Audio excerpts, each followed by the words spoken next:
새벽기도의 3일째 날입니다. 믿음이 세대와 세대를 연결해야 돼요. 그래서 동행하는 모습이 우리 삶 가운데 공동체에서 보여져야 됩니다. 그럴 때 교회는 자연스럽게 세워져 가요. 우리가 큰 주제를 가지고 신앙생활합니다. 가장 큰 주제가 동행이에요. 내 동행이 아름다우려면 관계가 형성돼야 돼요. 그저 간다고 해서, 같이 있다고 해서 동행이 아니에요. 그 안에 관계가 형성이 돼야 돼요. 그 관계는 다른 말로 말하면 대화예요. 첫날 시편 145편 4절의 말씀을 가지고 우리가 두 단어를 생각했어요. 있는다라고 하는 단어와 통로라고 하는 단어예요. 하나님께 받은 은혜, 그 기억을 잊는 거예요. 그 잊기 위해 우리가 통로가 되는 것이에요. 어제도 우리가 신명기 6장 6절 7절 말씀을 가지고 함께 말씀을 나누었잖아요. 그럼 우리가 이어야 할 것, 우리가 통로됨으로 그 통로됨을 통해서 다음 세대로 전해낼 게 그게 뭐죠? 그게 바로 말씀이죠. 마음에 새기라 할 때 그 새긴다는 말의 의미는 각인한다는 말이야죠. 도장을 파듯 세밀하게 또 깊게 지워지지 않는 흔적이 되는 것이에요. 저와 여러분에 있어서 삶의 흔적은 지식적인 흔적이 아닌 경험의 흔적이어야 돼요. 그리고 그 경험의 흔적을 다음 세대가 보게 하는 거예요. 그게 하나님께서 바라시는 진짜 믿음의 유전이었어요. 말씀이 전해져야 돼요. 어떻게 해요? 내 삶을 통해서. 그러니까 오늘 이 시간에 우리는 또 새로운 하나님을 경험하기 위해서 나온 것이에요. 다음 세대에게 전할 또 다른 이야기 하나를 만들기 위해 나온 거예요. 그런 모습에서 여러분 정말 잘 나오신 거예요. 잠자리가 아닌 이 예배의 자리에 여러분이 있거든요. 기도의 자리에 여러분이 있어요. 오늘도 멋진 하나님의 이야기를 써내려가시는 하루가 되길 축복합니다. 그래서 옆에 분들하고 한 번만 더 인사해 주세요. 참 잘하셨습니다. 고맙습니다. 여러분, 우리가 지금 살아가고 있는 이 시대는요, 정말 하루가 다르게 변해갑니다. 문화가 어제와 오늘이 다른 그런 시대를 우리가 살아요. 기술이 어제와 오늘이 달라요. 언어가 달라요. 심지어 세대 간의 언어가 다른 것을 우리가 경험하잖아요. 젊은이들의 언어를 우리가 쉽게 이해하지 못합니다. 말을 줄이고 말을 붙여서 그게 무슨 말인가 싶은 것들이 참 많아요. 그런데 이러한 문화적인 간극은 교회와 사회 속에만 있는 게 아니에요. 교회 안에 세대와 세대 속에서도 보여요. 단순한 나이 차이 때문에 오는 게 아니에요. 어떤 생각과 삶의 태도와 사용하는 언어 때문에 교회 안에서도 세대와 세대의 모습이 가까워지는 것이 아니라 한 공동체라고 말하면서 실은 더 멀어진 모습을 보일 때가 분명히 있죠. 그 멀어짐은 결국 서로를 이해하는 것 쉽지 않은 현상을 가져와요. 그래서 대부분 어른들이 바라보는 젊은이는 어떠합니까? 감정적 신앙이라고 말할 때가 참 많아요. 젊은이들은 그러다 보니까 어른들이 자기들을 잘 이해하지 못한다라고 섭섭한 마음을 토로하는 것도 분명 맞죠. 교회와 세상이 간극이 더 이렇게 벌어지고 있어요. 교회 안에서도 세대와 세대의 간극이 벌어지고 있는 모습인 것은 분명해요. 그런데 여러분 놀랍게도요, 오늘 우리의 이러한 시선과 이러한 생각과 우리가 경험하고 있는 삶의 자리에서의 이야기들이요, 성경은 반대로 설명하고 있는 것을 보게 돼요. 다시 말하면 성경이 바라보는 시선은 전혀 우리가 바라보는 시선하고 달라요. 생각하고 달라요. 시편 78편 4절에 있는 이 말씀을 여러분 다시 한번 우리 같이 읽어볼게요. 같이 한번 읽어봐요. 우리가 이를 그들의 자손에게 숨기지 아니하고 여호와의 영예와 그의 능력과 그가 행하신 기이한 사적을 후대에 전하리로다. 아멘. 그냥 이 말씀을 놓고 보면 다 빼고 우리가 후대에 전하겠다는 것이잖아요. 그죠? 있는다는 거예요. 통로된다는 것이에요. 그럼 우리가 전해야 될 것이 뭐예요? 어제 우리가 말씀과 복음을 전한다고 그랬는데 여기에서 전하는 이 전함은 또 다른 말씀인 것 같지만 전혀 같은 거죠. 다른 게 아니에요. 이 세대가 경험한 하나님의 이야기를 다음 세대와 같이 이야기하겠다는 말이에요. 같은 이야기예요. 같은 하나님. 그런데 서로 경험한다는 그 하나님을 같이 이야기하겠다는 것이에요. 세상과 교회가 같은 하나님 이야기를 하는 건 정말 어렵거든요. 세상이 받아들이지 못하고 이해하지 못하니까. 그런데 이 안에서는 세대를 초월해서 공통된 단어가 있어요. 바로 하나님이에요. 믿음이에요. 복음이에요. 은혜예요. 이것은 같이 전할 수 있다는 것이에요. 우리 세대가 경험한 하나님과 젊은이의 세대가 경험한 하나님을 같이 이야기할 수 있다는 것이에요. 그럼 그 경험은 어디에 더 많이 축적되어 있겠어요?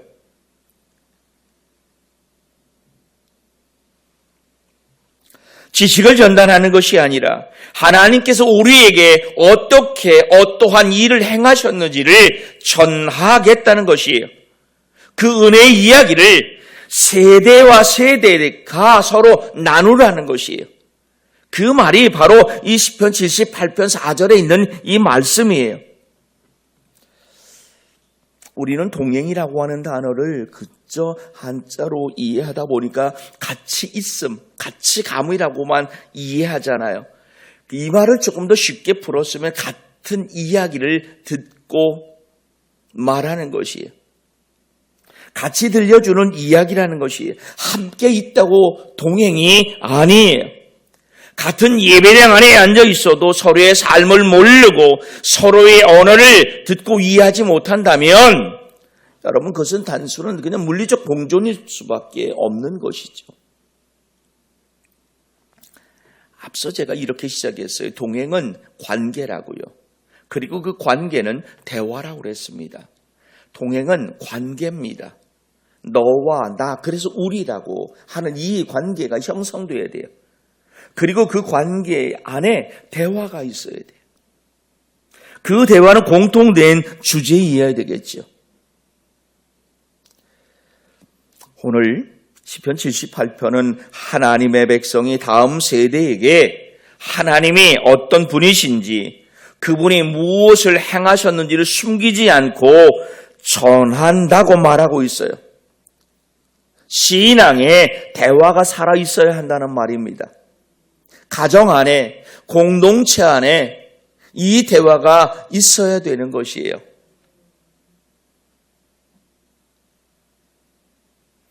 여러분이 하는 주식 이야기는 여러분이 해야 돼요. 교회 안에서 주식 이야기 할 이유가 없어요.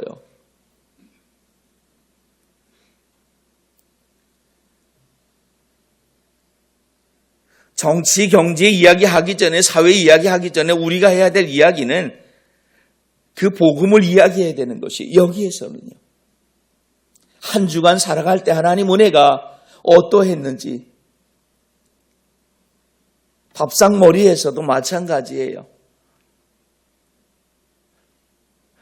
국이 짜다, 밥이 설었다 이야기하는 게 아니라 복음이 오늘 내 삶에 어떠했는지를 이야기하는 거예요, 여러분. 아주 쉽게 말하면 내가 오늘 하루 경험했던 내 삶에서 하나님이 동행해 준 그 이야기들, 기도 응답 받았던 이야기, 정말 단순한 이야기예요. 그래도 그것을 서로 나누는 것이, 우리는 이것을 쉽게 말해 간증이라고도 말하잖아요.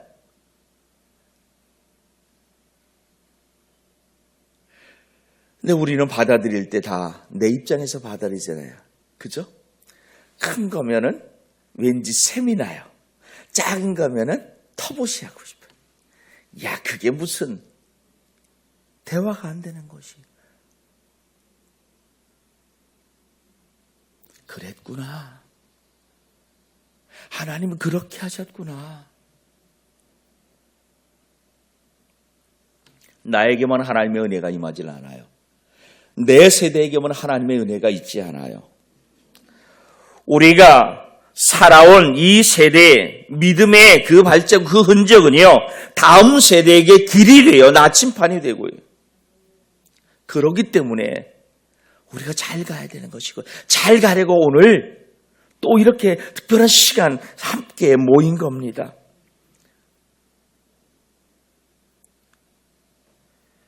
젊은이들 통해서 우리가 배울 것이 얼마나 많은지 몰라요. 그 중에 하나가 열정입니다. 생기입니다. 생동감입니다. 나이 든 분들이 모든 것을 흉내낼지라도 흉내 못 내는 것은 그거거든요. 그 젊음과 생기는 흉내를 못 내거든요. 근데 여러분, 젊은이들은요, 이 기성세대의 그 기도와 경험을 통해서 그들의 길을 개척하게 되는 것이고요. 어른들은요, 그 젊은 생기를 보고 우리도 그럴 때가 있었지 하고 다시 에너지를 얻는 거예요. 힘을 얻는 겁니다. 그래서 세대와 세대 간의 동행은 타협이 아니에요.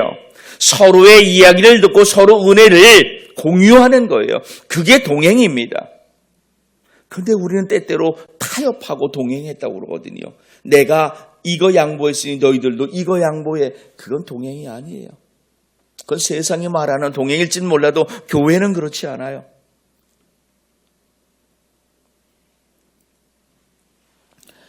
여러분, 왜 세대와 세대가 단절됩니까? 왜 세대와 세대의 이야기가 끊깁니까? 은혜가 끊긴 겁니까? 아닙니다. 관계가 단절된 겁니다. 하나님 은혜는 여전합니다. 다만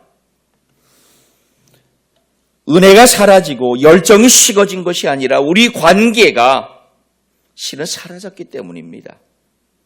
연결되었다고 생각했던 그 연결이 실은 끊어져 있는 거예요. 방법은 하나입니다. 열린 마음입니다. 아무리 우리가 다음 세대에게 믿음을 잇는다 하고 말씀을 전할 통로가 되고 한다지만 저들의 마음을 열지 않는다면, 그죠? 붙는 것은 다 다른 데로 갈 수밖에 없지 않겠습니까? 그럼 그 마음을 어떻게 열어요? 지식으로 열리지 않는다는 겁니다. 우리가 보여주는 삶의 신앙을 통해서 그들은 마음을 열고 받아들이는 것입니다. 본받을 만한 삶, 본받아야 될 삶. 그래서 우리는 신앙생활을 두렵고 떨리는 마음으로 할 수밖에 없는 것이죠. 아름다운 동행이라는 것은 복음을 중심으로 서로를 품는 겁니다. 서로를 이해하는 겁니다. 교회 세움, 그리고 아름다운 동행. 여러분, 이때 세운다는 것은 그냥 날마다 빌드업 한다는 말만은 아니에요. 관계를 날마다 새롭게 만드는 거, 처치 플랜팅이라는 말을 그래서 쓰는 겁니다. 그럴 때 그게 더 멋있어져요. 아름다워져요. 눈앞에 보이는 현상,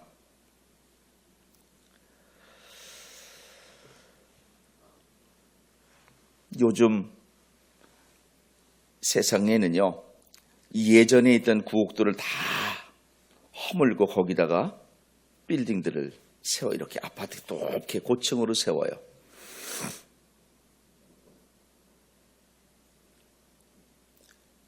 문제는요, 30년, 40년 뒤의 문제라고 그러죠.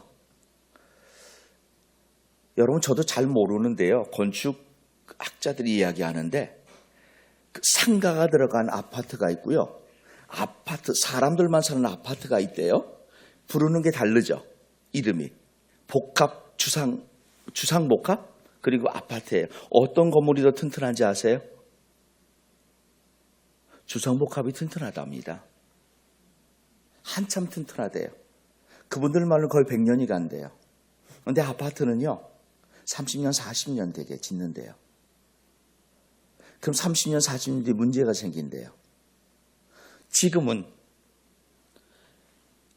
가지고 있는 뭐가 있는 사람들은 거기에 플러스 조금만 보태면 살 수 있어요. 그런데 여기에 함정이 숨어 있대요. 어떤 함정인지 아세요?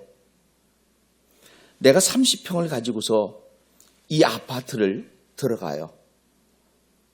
이 30평에 대한 평가를 받고 들어갔어요. 그럼 들어갔으면 이 아파트가 30평의 가치가 있을까요? 아니라는 거예요. 층이 높아질수록 그 세대간이 가지고 있는 평수가 작아진대요. 평균적으로 아파트 단지 안에서 한 50층을 잡았을 적에는요, 한 가구가 가지는 단지의 땅 평수가 얼마냐면 한 평이 안 된대요. 그럼 40년 뒤에는, 50년 다시 건축할 때는요, 계산이 되잖아요. 0.8평의 가치를 인정받고 내가 그 아파트에 또 살려면 들어가야 되는 거예요. 그런데 우리는 그것까지는 생각 안 하잖아요. 여러분, 지금 이 교회 예배당이 있다고 만족하면 안 된다는 것이에요. 내가 지금 이곳에 신앙생활 잘한다고 만족하면 안 된다는 것이에요. 다음 세대가 정말 잘 살 수 있게, 제대로 예배 생활에 집중할 수 있게, 그게 우리 사명인 거예요. 이것을 만들어줘야 되는 것이에요. 그래서 고생을 하면 우리가 해야 되는 것이에요. 우리가 편한 게 아니라 저들이 편할 수 있도록 우리가 고생해야 되는 것이에요. 조금 편하다고 하는 것, 그것은 저 다음 세대가 더 어려워질 수 있는 기준이 되는 것이에요. 그러면 오늘 힘들고 어렵다는 것에 대해서 여러분, 우리는 감내해야만 하는 것이에요. 왜? 다음 세대가 그만큼 편해질 수 있기 때문인 것이에요. 절대 교회는요, 세대와 세대의 문화가 다르지 않아요. 단절되지 않아요. 왜냐하면 같은 이야기를 흘려보내고 이야기할 수 있기 때문인 겁니다. 오늘 우리가 같은 이야기를 할 수 있는 것, 그것이 무엇일까요? 하나님의 이야기입니다. 세상 이야기로는 단절될 수밖에 없어요. 그러나 하나님의 이야기, 하나님을 경험한 이야기는요, 절대 흘려보내는 이야기가 되지 않습니다. 90 넘은 분이 이야기하는 하나님의 은혜를 10살 먹은 아이가 들을 수가 있는 것이에요. 왜요? 나도 하나님을 가지고 있기 때문인 것이에요. 세상에서 90년 전 세상 이야기를 가지고 오늘 아이들이 이해하면 이해 못합니다. 그러나 교회의 공동체는 이것을 할 수 있는 것이에요. 여러분, 오늘 저와 여러분의 삶의 여정 가운데 하나님 은혜가 있어요. 그 은혜가 우리를 여기까지 오게 했거든요. 그 은혜를 전해주세요. 그 은혜를 나누세요. 아, 이것이 무슨 은혜야? 아니에요, 여러분. 이 교회를 지금 이 모습으로 있게 한 것은요, 바로 그 자리에 여러분들의 삶의 흔적이 있기 때문인 것이, 그게 여러분들이 제일 잘하신 거예요.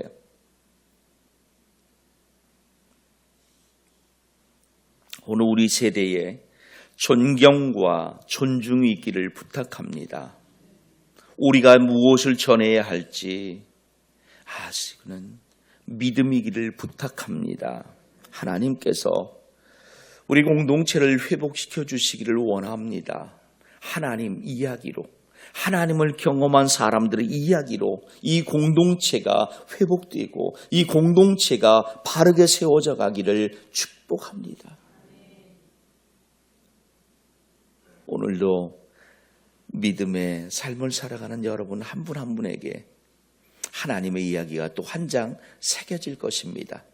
그 새겨진 이야기는 나만 품는 이야기가 아니라 다음 세대에게 전달해 줄 수 있는 믿음의 이야기가 되기를 축복합니다. 기도합니다. 하나님, 삶의 자리에서 다음 세대를 향해 다가갈 수 있는 삶의 작은 실천이 무엇인지를 돌아보는 아침이게 하시옵소서.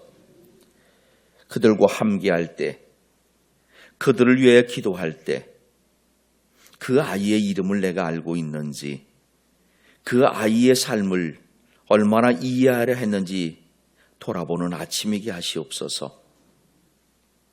세대와 세대 사이의 문화의 언어가 다르다 하지만 하나님은 같기에 하나님 이야기로 하나 되게 하시고 그들의 언어와 문화를 서로 이해하고 그렇게 동행하는 교회를 만들어가는 삶이게 하시옵소서. 들어주는, 기다려주는, 용납하는 여유가 오늘 우리에게 있게 하시옵소서. 감사하며 예수님 이름으로 기도하옵나이다. 아멘.